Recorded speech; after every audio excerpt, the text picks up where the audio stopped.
Hi everyone, how are you guys tonight? You guys, it's Thursday night and you guys are live here on the Brush by Brandy Facebook and Instagram pages. And not in our bathroom. We're not in our bathroom tonight. I'm sorry you guys, are you guys missing the bathroom? Our shower glass actually arrives tomorrow and then we should be able to finish that bathroom and I can get like the final staged photos of the bathroom. I don't know. We're still a good week away. I still gotta install it. I know, yeah. My Doesn't installer's a little slow. Mentally.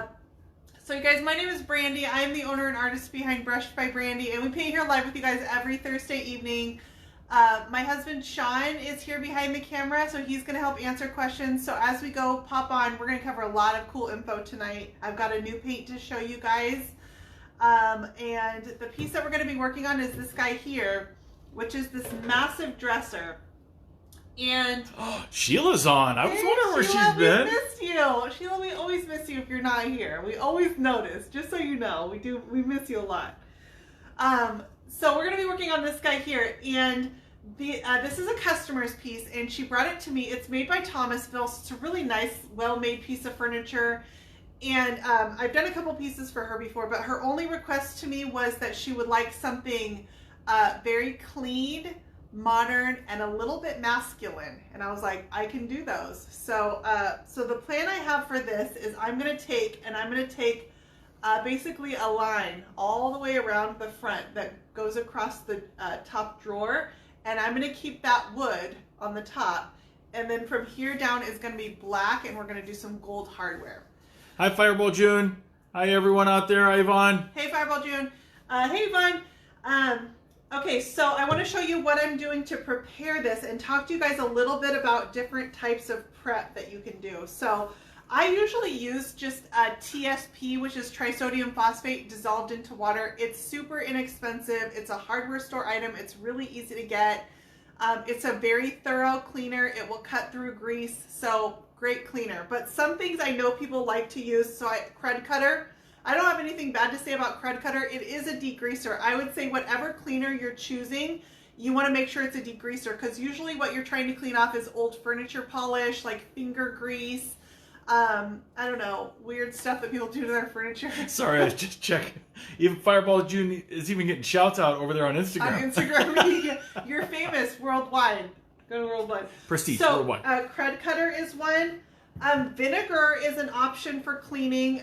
It's a natural option. I don't mind the smell of vinegar. Some people think it's, strong, but as long as it's something that will cut through grease and you feel it's a pretty effective cleaner. I use vinegar sometimes too. That's a really good thing to have in my workspace. Green Ease is a cleaner. And this one supposedly doesn't need to be rinsed, although I always rinse it. So it is a very thorough cleaner, and I do like this one. What I'm going to use tonight, I'm going to go back to my good old-fashioned TSP. This was not it's not an old piece. It's not super dirty. I'm not worried about it bleeding. I did already clean the entire thing, but I wanted to kind of show you guys the prep work that I did to get here. So I would clean this really well. I get into all these little nooks and crannies. You can use a little piece of steel wool if you want, or a Scotch pad to clean. I usually just use a rag and a dish of hot water. Sorry, I'm only laughing because Fireball June knows what tomorrow is. You're laughing with me? What's tomorrow? How do you know what tomorrow is? Oh, no, tax day got delayed this year. You don't have to file till Monday. Fireball June. How do you know that? How do you know that? All right, and then I always rinse my cleaning residue with water. I know there's cleaners out there that say you don't need to. I always do though, because I'm a skeptic. Like, I'm cynical like that. I was going to say how she knows is she pays attention in class. Not to say this next name is on yet, but unlike Heather Marzigliano, who always claims she fell asleep in class. Yeah, Heather's not on yet, because she's asleep in her class. That's probably why. So I cleaned this, I rinsed it with water, and I also gave this one a Scuff sanding. So this is a pretty modern finish, and it's a little bit glossy. So I want to take down that gloss. I don't want to take it back to the raw wood. Remember, this is only raw wood up here because I intend to do a raw wood finish on the top. But as far as this part goes right here, Scuff sanding I actually do it with my Surf Prep sander. I'm showing you guys manually just so you can see without me putting my sander on, because I'll just run my Surf Prep. You want to throw in my Surf Prep? Can I throw it at you? Don't literally throw it. Yeah. I don't think I can replace it. Go. Yeah. It only happens once, really and then I gotta run. expensive. So this is my Surf Prep sander. So I take this and usually a 120 grit paper, and I just would go across my piece. So it goes really, really quickly with an electric sander. If I'm doing it manually, you can. And what I usually look for is I want to create this white dust, because the white dust is me cutting into this clear coat and just giving it some bite. Okay. Sheila says she wants you to pipe it and then listen carefully, because they're all going to sing to you. Okay. La la la la la la. Me me me me me. All right. She didn't say you sing. Go. What did I do wrong? It's not till tomorrow. You guys are early. You guys, my birthday's tomorrow. I'm not really a big birthday person. I feel like once you get past like 21, it's like, it's my birthday. Wah, wah, wah. So that's enough of that. Going back to your Surf Prep, do you put a lot of pressure on it when you actually sand, or? No, it depends on, if I'm trying to cut down to like raw wood, I'll put a little lighter pressure on it. When I'm just trying to scuff sanding is like the easiest thing you can do. I just want to run it over the top and let it just literally scuff that clear coat that's on the existing factory finish. That's it. And then I can see that I've taken down the gloss on this. I already did this once, by the way. I'm just showing you guys again. So I can see that I've taken down the gloss on this, and I've got scuff marks in the finish. I done damaged it. I done messed it up pretty good. But that's all. I just am looking for that I took that shine down a little bit and gave some tooth to that existing finish. I don't need to take it all the way to the bare wood. You don't have to go over it multiple times. You're not trying to like take off all the clear coat. I just want to, make those marks in it. So I am using. Oh, Angel's a tax baby as well. Who is? Angel. Oh, are you? Happy birthday! Us lucky tax babies. Who's filed their taxes? I get hosed 2 ways if I forget. All right, this has got to be, as I get to play with all new paints, I get to find my favorite products. And this is one that I'm using just about on every piece. And it's Weisel's Primer. Let me tell you guys why I like this one. I like this one because it is stain blocking and gripping primer in one. You only need one primer. It's so nice. And it comes in 4 colors. So it comes in clear, white, dark gray, and light gray. And I'm going to use the dark gray tonight. I want to show you guys how it goes on. Oh, hey, Llewellyn. Hey, Llewellyn. She loves her Surf Prep. She got it for Mother's Day a few years ago. Who did? Llewellyn. Oh, Llewellyn, do you have one? And Sheila wants to know what shiny blingy thing I got you this year. I should share. I don't know. Hold on, let me go get that screwdriver. Yeah. It's got chrome on it. Hey, I take a new screwdriver. I take that over jewelry, actually. All right, so when I'm doing primer, I usually choose, I have some pretty, I usually don't use my nicest brush, because primer's a little harder on your brushes than paint and clear coat are. So I kind of have some brushes that are like a little further on in their lifespan, and those kind of get dedicated to primer. They're still perfectly good. This is a zebra brush. This is their 2-inch chiseled wedge. And it is damp. Are you sure it's a zebra? And it's not a black striped Yeah, it's on a black striped donkey. Oh my gosh. You guys, I went to college in San Diego, and we would go over into Mexico quite a bit. That's a whole other story. And but they would have donkeys that were painted with stripes like zebras. I always thought it was the weirdest thing, but it was pretty common. Like on the streets of Mexico, they'll walk around with. Those weren't zebras? Yeah, I know, it's so disappointing. But you get all excited as like an American tourist. You're like, oh, let me take a picture with the zebra. And you're like, I just took a picture with the donkey. It's got the paint lines in the fur. So I did 2 coats on this piece, but this is the primer. What size does that primer come in, do you know? It does come in quarts and pints. So this is the larger of the 2. Okay, this is the 32 ounce. It also comes in a 16 ounce. This is the dark gray. And I just dip my brush in and I try to fill the tips. Primer goes on a little thicker. My brush, like I said, is damp. I'm not going to go all the way to the top because remember, I'm going to leave this wood top. So I just want to kind of get pretty close to my mark. I am going to tape this off when I go to put my paint finish on. And I did 2 coats of this. So usually with your primers, you want to let them dry 24 hours in between coats. And that's so you get the full effectiveness of this, okay? If you rush your coats of primer, they're not going to seal up. And if you're truly blocking something like a bleeder, you might not get the full protection that you want if you rush your coats too close together. So let your primer definitely dry in between coats versus trying to rush it and get multiple coats on really quickly. Brandy's inventing animal names. It was a zonkey. I like it. That's pretty accurate. It's pretty accurate. You don't know. So this is just my first coat. When I brush on primers, I do make sure that I keep my brush strokes nice and clean and even. This is the base for my paint finish, so I don't want this to be all globby and blobby and globby, like a zonkey. Oh my gosh. Or is it a, let's see what it would be. Oh man, here we go. A Debra? Oh my gosh. Oh wait, that's just Deborah. Yeah. Sorry to anyone. Roll call. Anyone watching named Is there a Debra here? Oh my gosh. All right, so 2 coats of primer is what I'm going to do on this. Now I'm going to take you guys over to the front and show you guys what I've got when I've got my 2 coats of primer. And we are going to talk about different types of paint and why I chose the paint that I did. The reason that I primed this one is it had that really glossy finish on it, and I'm using a resin paint, which is an all-in-one style paint. I haven't used this one before, but they generally, I'm making generalizations here, they generally have a tendency to not grip as well. So anytime I'm using like an all-in-one style paint, I usually will go ahead and prime just out of an abundance of caution. Usually the Scuff sanding is recommended, but I went ahead and primed too because I'd rather be safe than sorry. Do I want to know? No, just dad stuff. Just dad jokes? Is it an Optimus prime? Okay, so I'm gonna Moving bring on. I'm gonna bring you guys over to the front, and we're using a new paint tonight. But I'm gonna talk to you guys about a whole bunch of different paints, and I'm gonna have you hand me my Come on now. my sample board. Can you hand me all those tripods you got? Yeah. Just hand them right here.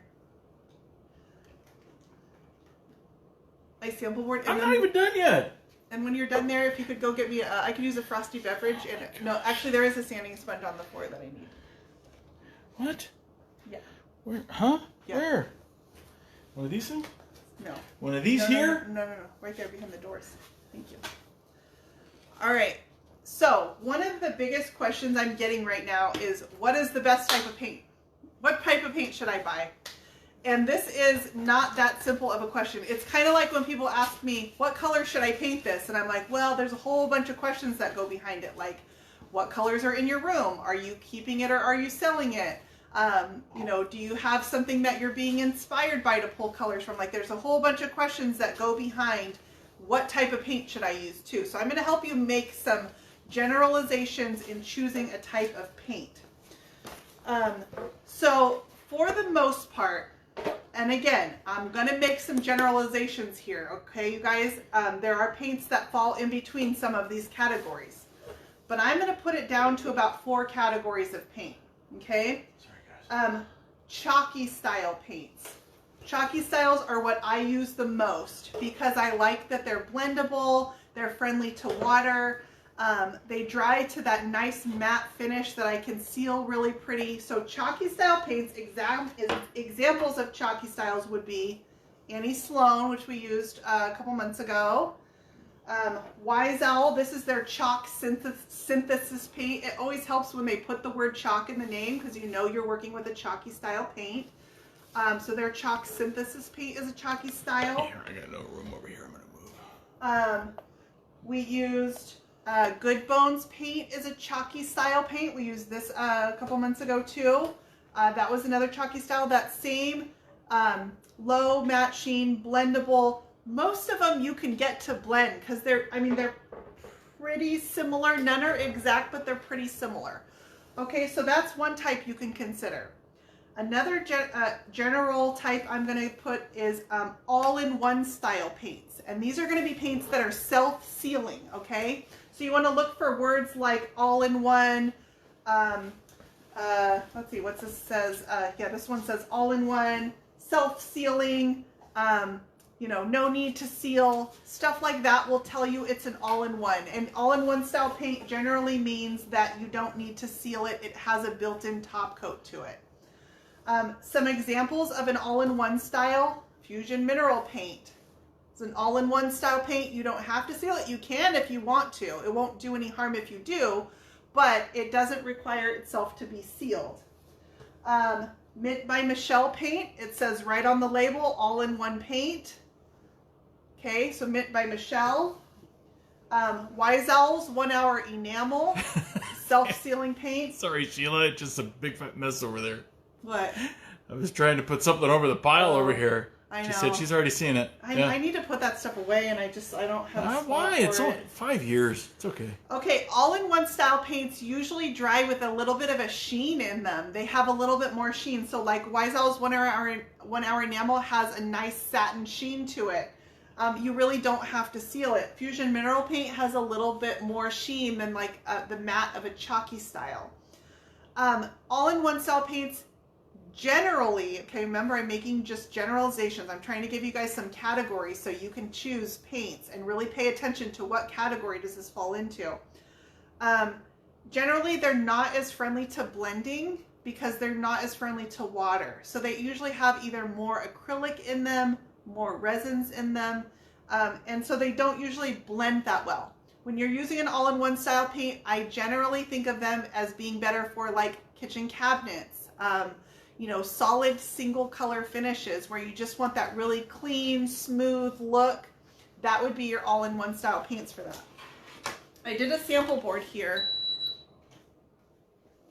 I'm not getting to this type yet, so I'm just going to talk about, I sampled some all-in-one style paints here. So I have Mint by Michelle, Fusion Mineral Paint, and then the resin paint from Rethunk Junk that we're going to use tonight.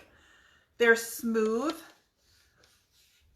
They don't feel as matte. It feels like they have a little bit of a sheen to them, like they wouldn't need to be sealed. Okay, so these are my all-in-one style paints that I sampled here. So the big question of the night is, when are you bringing out your own paint line? Oh, geez.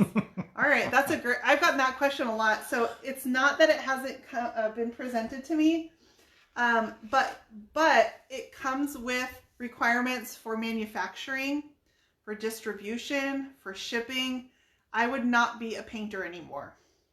And that kind of scares me. I'm not sure that that's where my heart is at. I think I could get back to the point where I could paint again, but I don't have a staff. So I would have to take probably at least a good year to develop all that. And I don't know that that's where my heart is at. So that's just something I can, it's not to say it's out of the question. You know, I don't know. Who knows what the future holds? But for right now, it's not something like I'm actively working on, I guess, is a, I don't know. Who knows? At least I explored the options, and I can see maybe in the future that'll be something I decide to transition to. But all right, my next category I'm going to give you. So I gave you guys chalky styles, you know, blendable, matte finish, friendly to water, all-in-one style paints, self-sealing, not as friendly to water, usually your solid single color finishes. So Sheila says, oh, so there is a door in reference to paint and your own paint. And what's the best way for application of all these paints? I did all these with a brush. So, okay, so all-in-one style, you can brush them all. You can brush them all. All-in-one style paints, you can, a lot of them are spray really beautifully. So if you're doing like cabinets and you've got these self-sealing paints with this beautiful sheen on them, spraying them. The consistencies are usually pretty friendly to spraying. You can't dilute them as much for a sprayer. I like to roll all-in-one style paints on. They roll nice and smooth. Sometimes you can get a little bit of texture or brushing. Chalky styles, obviously those are usually like my artistic blended finishes that you guys see me do. I brush those most all the time because usually I'm doing multicolored finishes and that's not as sprayable or rollable. Whereas the all-in-one styles, like I said, are usually your solid single color finishes, very sprayable and rollable because it's just one color. The next one I'm going to get to is clay paints. So I want to show you before this one dries. Here's something that clay paints do. They start off when they're wet and they're really saturated colors. And then that clay starts to dry out. This is a good example because this one's drying right now. When the clay starts to dry out, it loses the color. So the wet spot that you see in the center, the darker color, that's the wet paint, and then it's drying and it loses some of the color. When you seal clay paint, you generally want to seal it, usually, again, I'm making generalizations, guys. Oil-based waxes on clay paint are beautiful. It resaturates that color and it will bring it back. When I seal this paint, it's going to bring it back to this color that I see here.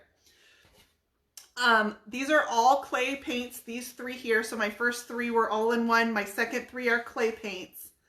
They all can have different levels of clay. No two formulas are the same. So when I say I'm making generalizations, there are chalky style paints that have clay in them and they can act like a clay. So there are ones that can fall in the middle here. That's what I mean when I'm just giving you kind of general styles, but there are ones that can fall in the middle too. But you need to consider what you're painting when you're choosing what type of paint you like. So clay paints dry really kind of a little gritty almost. It's all those minerals and the clay that's in the paint dries a little grittier. It layers really well. It will separate when you add like water or vinegar. It separates really cool, so you can get different looks, artistic finishes with a clay paint than you can. Do clay paints blend? Yeah, you can blend with them. Again, because they have that little bit of grittiness to them, it's going to be a little bit different experience blending them. But you can, absolutely you can. So some of these can cross over. It's not that you can't do it. I can make an all-in-one style paint blend. It's not going to be ideal. I can make a clay paint blend. It's just going to be a totally different type of look. It's a little more matte. Yeah, it's a little grittier. So sealing this with the oil-based wax. So I like to use waxes a little bit more with clay paint than I generally do if I was sealing like a chalky style. So clay paints are another option. And then, okay, I had one more that I was going to tell you. Mineral paints. Mineral paints are pretty similar to chalk. Where would they fall in? Probably kind of between chalk and an all-in-one style. They're a little more smooth and refined than like a clay, but they still have that matte sheen that you would still want to seal. And then milk paint. Milk paint was the other one I wanted to give you. Milk paint comes in the ones I have come in a powdered form. A lot of them can come pre-mixed, but it comes in a powder form. You mix it with water. Milk paint is your really rustic, chippy finishes that look old and authentic. It chips away from your surface much more easily. It doesn't bond like a chalky style or mineral style paint do. So when you want to get those really authentic aged looks, milk paint, there's nothing else like it. You can make milk paint bond so that it will stick. You can add bonding agents to it. Most brands have a bonding agent too. If you want to get a solid finish with a milk paint, you can do that. You just change how you bond it to your piece. But by nature, they want to chip away and do that chippiness. So, my goal there was I kind of wanted to answer, like, when you're choosing what type of paint you're doing, your project matters. Are you doing your kitchen? Are you doing your nightstands? Are you doing an old dresser that you want to look, totally old and aged? It's not going to be an all across the board, this is the best paint for you. Those styles matter, but at least that gives you kind of categories and keywords you can look for. Look for clay-based paint. It usually tells you. DIY is a clay-based paint, and it tells you right on here. Okay, chalk and clay says right on the label. Okay, we can't see that. You can't read that? What? That tiny little print? You can't read Not it? me. I mean, as far as the camera. Clay paint, Country Chic, says right on their label. Okay, so I know that these are going to be clay styles. Pureco, clay style. And then I look for words like all-in-one or self-sealing for my all-in-one paints. Chalk synthesis paint tells me it's a chalk. So these are kind of keywords you can look for, and that'll help you determine what type of paint you want to choose for your project. I'm going to finish up this board and I'll have samples and try to get, I'll cover this more in my live video this week. The paint that I'm using tonight is an all-in-one style paint. It is rethunk junk and it's called resin paint. When I use this stuff, it was like using resin. I was actually kind of surprised because I thought, oh, you know, sometimes they'll just use a name, you know, instead of saying like all-in-one paint, they'll, you know, maybe it's just called resin. Just a play on. Yeah. No, it was like having resin on my hands. It bonded like that, which was really cool to see. So I'm going to put it on with you guys tonight. Choosing a brush, if I'm doing like artistic, like finishes with a clay-based paint, because it's got that little bit of grittiness, they're usually the more artistic, drippy, vinegar, you know, grungy. I can use natural bristle brushes for some texture to play up that texture. I want this to be super smooth, you guys. Just shy of looking like a sprayed finish. So I'm going to use a synthetic bristle brush. I'm going to use my Klingon brush, and I'm going to choose one of the flats. The reason is I like the S50, but it's got a little bit thicker of a head on it. And so I'm going to choose this little bit thinner guy here. I want to give this a light sanding. So this is a double drawer. This is one drawer here, and we're going to put our resin paint on here. I actually need to switch to this side because I'm going to be on I'm going to be on the wrong side of my Oh my gosh. No. It's going to be weird for me to put paint on like that. Oh. All right, so I put my primer on here. This is my 2 coats of Wiesel primer. I do have like some little... that's unacceptable. Maybe the pieces of dust or whatever. And so I'm just going to give it a light sanding with a sanding sponge.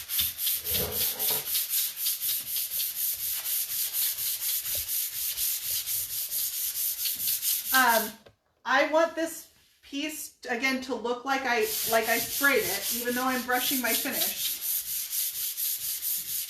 So I want to keep it as smooth as possible. And then I'm going to tack off my dust.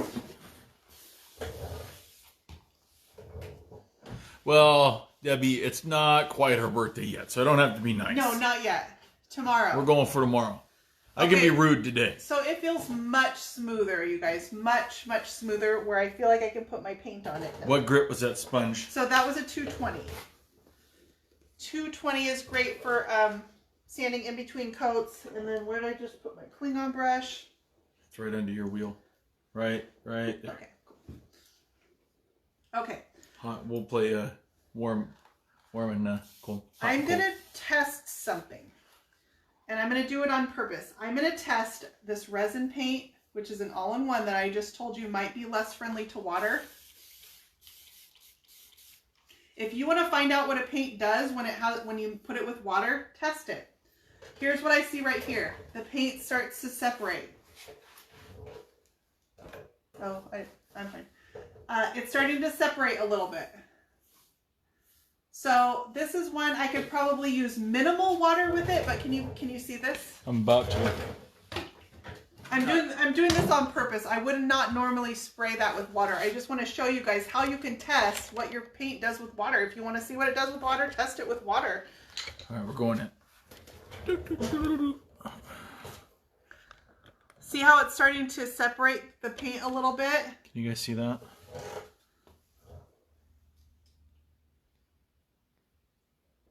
So I would probably it looks like dots. Yeah, on camera. You can see they're getting bigger. Pointer. Here, and here. Can you give me a laser pointer? That would help me a lot. Okay, so this is not normally a paint that I would apply with water, or I would use very minimal water. That was a lot of water that I just sprayed on there. So this is not one, I use a lot of water for blending, and if the paint doesn't work well with water, then it makes blending it really, really hard. Okay, but I'm not going for a blended look on this. I want my solid, even, smooth finish. Solid. So I'm using a synthetic bristle brush, and I'm just going to focus on just how to get a smooth, even finish. Yeah, I feel like I'm at the eye doctor. I'm just seeing spots. So when I load my brush up, I'm not using water with this. I did dampen my brush because it's just a little bit of water, but it's not enough that it's going to carry onto my piece and make my paint start separating a little bit. The word resin in this, I'm going to assume, I don't know the exact makeup of this, but I'm going to assume it has some qualities of resin. Resin does not tolerate water very well. It has a very low tolerance for water. You can put a little bit of water in resin, but too much and it starts foaming, separating. So I'm going to assume it's got those same qualities and not use too much water, but I did dampen my brush. And then I load up my brush a little bit heavier when I'm using it all-in-one style paint. And I want long, even brush strokes all the way across my piece. So I try to get all my coverage. Okay, make sure I can brush it on however I want. But then I'm always going to come back and carry it all the way across the front so it's nice and smooth. As even as I can possibly get it, because the paint as it dries is going to self-level to some extent. And as long as I give it, and then it's going to dry to that super smooth finish with that little bit of sheen that's in the paint. Let me get up here on top of the drawer. I'm going to do 2 coats of this over my primer. I use the primer because, like I said, making generalizations, sometimes you want to just know kind of how different types of paint react. All-in-one style paints, in my experience, don't adhere the same. I'm not saying that's the case for this one because, like I said, it's my first time using it. But when you're experimenting with new paints, I can't see that, so I'm not going to worry about that side of the drawer. When you're experimenting with new paints, sometimes you have to make generalizations about what you know about the type of paint that it is. So that's why I used a primer on this one. And what kind of paint are you using in sheen? So this is called Rethunk Junk, and it's a resin paint.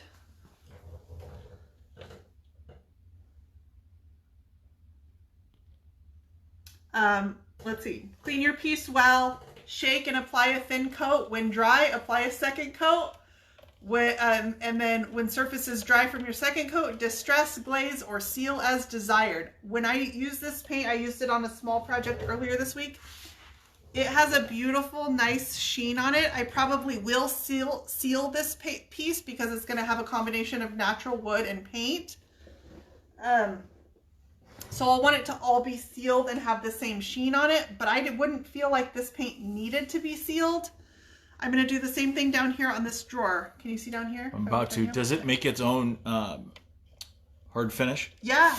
You could leave this one unsealed, and it does have a nice sheen to it.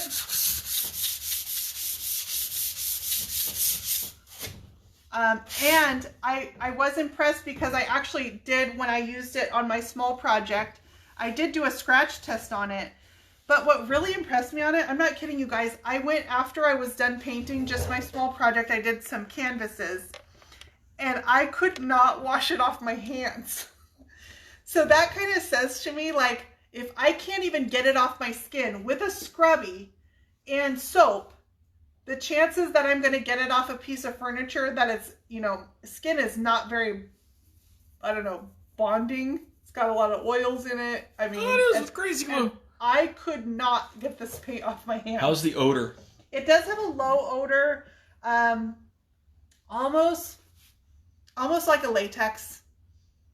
A little bit of, it's kind of oaky with a little bit of I was waiting. A little, Dang it! Maybe some walnut flavor. You got to swirl it around. That's my wine tasting knowledge.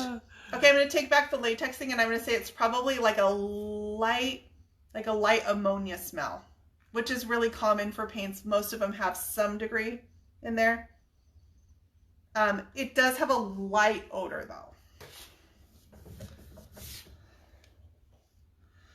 All right, so same thing. I'm going to brush my paint all the way across my piece. So this is the perfect paint for this because I'm choosing this solid single color finish. It's this all-in-one style paint. It's going to dry super nice and smooth.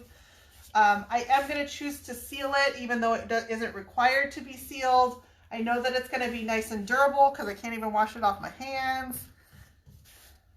All right, so I got my paint on, and then I'm going to come back and just the tips of my bristles and a light pressure. You know, too much pressure, and I'm going to pull back my paint, and I'm going to get all these brush strokes. See what happens? It looks kind of smooth. If I put too much pressure on my brush, it's going to pull the paint away that I just put on. Then I'm working backwards. So I'm using a very light hand. I tend to be a light-handed painter anyways. And how does it clean off brushes? It does clean off brushes fine. I wouldn't want to let it dry on my brush. I wouldn't want to let it dry. You know, you can, I'm sure, clean it if you let them soak, but it was pretty hardy on getting it off my hands. But when I washed my brushes when I was done, it was fine. I just probably would know to avoid letting it dry on there. All right, top of my drawer. So this piece looks pretty sad right now. Once I get all this painted black, it'll clean it up, and then I'll just have over my primer. Ignore this because I do need to sand this. I did prime it. Are you going to do the side on camera? Let's see. No. Basically, that's what Amber's getting at. No, because my primer's too wet. I can't paint over that primer yet, and I don't think I can get to that side of it. Plus, we're running out of time. Yeah, I've been on for a while tonight. So really, I just wanted to cover with you guys how to make kind of generalizations about types of paint and assessing them for the type of project that you're doing. It's not that there's any one type of paint that's best. So I usually will ask people when they're like, okay, Brandy, you're trying all these new paints. What is the best paint? And I'm like, slow down. Okay, what are you painting? What do you want it to look like when you're done? And with those two things, I can give you some options because then I know, okay, a chalky style is going to be best for that look. An all-in-one style, that's great for that look. So just ask yourself those questions. What am I painting? What do I want it to look like when I'm done? And that's going to help you kind of assess what type of paint you want. All right, you guys, we've been on for a while. That was a lot of talking tonight, but that is really like, if you can make those generalizations about paint, and I'm not saying that there's not ones that fall in between every category, because there 100% is. So I hope I didn't, like, I don't want to make any brands mad that's like, we're not a chalky style, we're a chalky clay style. I'm like, oh, I know, but like, I can't, you know, go through the full gamut. With this, can you put a transfer over? Yeah, absolutely. You could put a transfer over. So actually the small project that I did, I let this dry and then I put decoupage over it and it was great. And then I poured resin over the top of it. I'll have a video on that project coming up. So yeah, absolutely. When this is dry, it's going to have a nice sheen on it. A transfer will take beautifully to it. One thing, I'll say this, if you're doing a transfer on all-in-one style paints, remember they generally don't bond the same as like a chalky style paint. You got to rub on a transfer, right? Sometimes it can pull your paint if it's not gripped to your surface as well when you're doing that rubbing. So that's why, like, I would say if you ever are in question, like this had that glossy finish on it, use a primer under them. So use a primer under those all-in-one style paints if you question whether it can grip. Some of them might have a built-in primer, but usually it's a stain blocking primer and not a gripping primer. So just keep that in mind. Read the directions. Whoa, Yeah, whoa, well, wait a minute. I've had to, and I go usually when I'm using a new paint, and I'll go explore their website and read what they have to say about what type of paint am I using. Because that would be important. If I pulled this out and I'm like, oh, look, a new paint. Let's do some blending tonight. This paint would have looked terrible because that is not what it really will shine at. So I go look on their websites. Most will describe the type of paint it is. They'll have little videos you can watch. It'll take you to their YouTube channel maybe. So if you're using a brand new paint, check out, you know, all of the media that they offer you to learn what it's best at. All right. That's crazy talk. No, crazy. Especially that reading directions bit. Like I usually don't advocate for that, well, but I'm trying new paints, and so it's meant that I've had to do that a lot more because I want to be kind of acquainted with it, like kind of know what I'm doing. And if I can get it into one of those categories, then my mind can run, oh, this is a clay paint. I know what clays do. Or this has just clay in the composition, so it's going to act somewhat like a clay paint. So just know that, you know, what you're working with. Oh, really quick, 2 things. Happy birthday. And then happy birthday. Easter for Sunday. Oh yeah, okay. Happy Easter, everybody. Happy birthday to you too. Happy birthday to everyone. It's not my birthday. It's not your birthday. You guys, tomorrow I have a YouTube video coming out if I finish it tonight. Yeah, no comment. I have a YouTube video coming out tomorrow, and it's going to be my serape piece. So if you guys want to see how I did those blending stripes, did you guys see the serape? I did. Do you want to go see it? What? It's over there. Come on now. I'm looking at it right now. Where's Eagle Eye? Sheila. Hello. Yeah, because anytime we go on a field trip, you guys get to see my mess. Hello. All right. Gotta go slow. Not this one. This one's waiting to ship. This one you guys saw. I posted that one today. This is the serape piece. Get all in there. And it's inspired by like the vivid, like South American fabrics. Oh, now you got. I can't even see you. Can't even see my fabric. My face. There we go. If I go. go like this. That's perfect. And so these are blended stripes. So in my video tomorrow, I'm going to show you guys how to blend these stripes. Okay. Basically, it boils down to buy a million rolls of painter's tape. Would you let me get close? You want to get close? To the piece, I mean. Oh. I thought we were going to cuddle. Wait a minute. Come on over. That only worked once. Yeah, if I tip it. See it? And then I added some metallic striping in there. So those are my blended stripes. It's pretty cool. In person, it's really, really, really vivid and bright and bold. And you could do a whole, any type of colors. I chose pretty bold colors, but these could be muted shades or any combination of colors, and this would be a really cool look. Sorry, the camera makes it. The Instagram camera made it look like, what was that show that had the big hand in the picture? All right, you guys, I'm going to pop off. Thank you guys for another fun night. Catch my YouTube video tomorrow on my YouTube channel, Brushed by Brandy. Have a great Easter, you guys, and I'll catch you guys next week.